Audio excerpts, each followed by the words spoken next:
Teams Attendance Reports tutorial.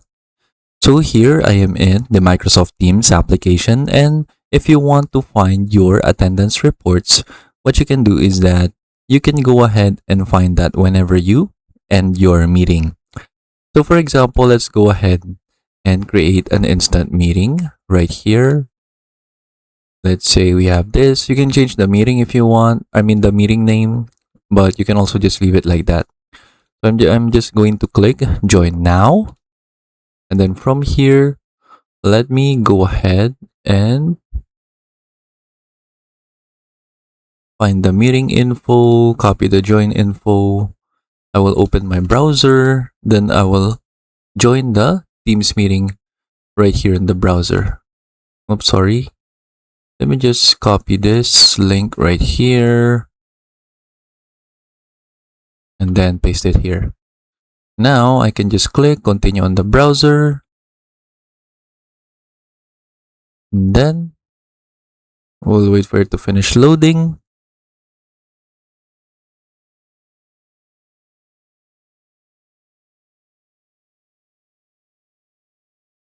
And then we should be able to join the meeting right here. So I think I'm using the same account. So let me open this in another browser so that I can use another account.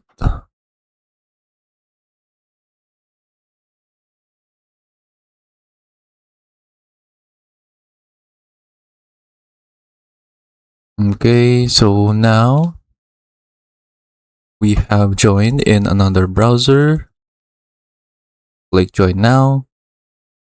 And then I can accept that into the meeting. So now we have two people inside the meeting, one from my Teams application and one from the browser right here.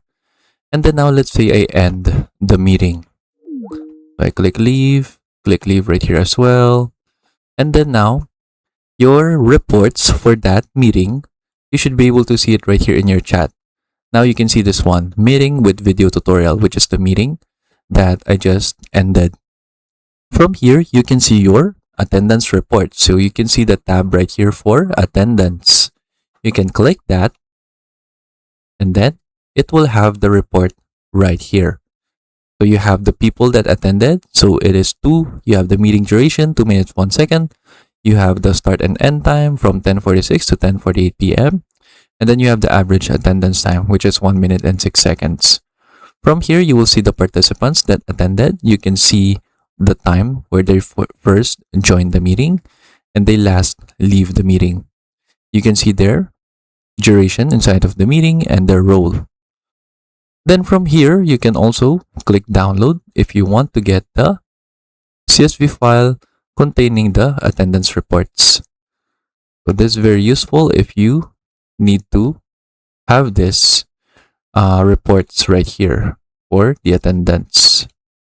So I can just adjust the columns right here, and then now you can see that it has like the same data as what is displayed right here. And then that is basically it. So you have everything that you need for the attendance report right here.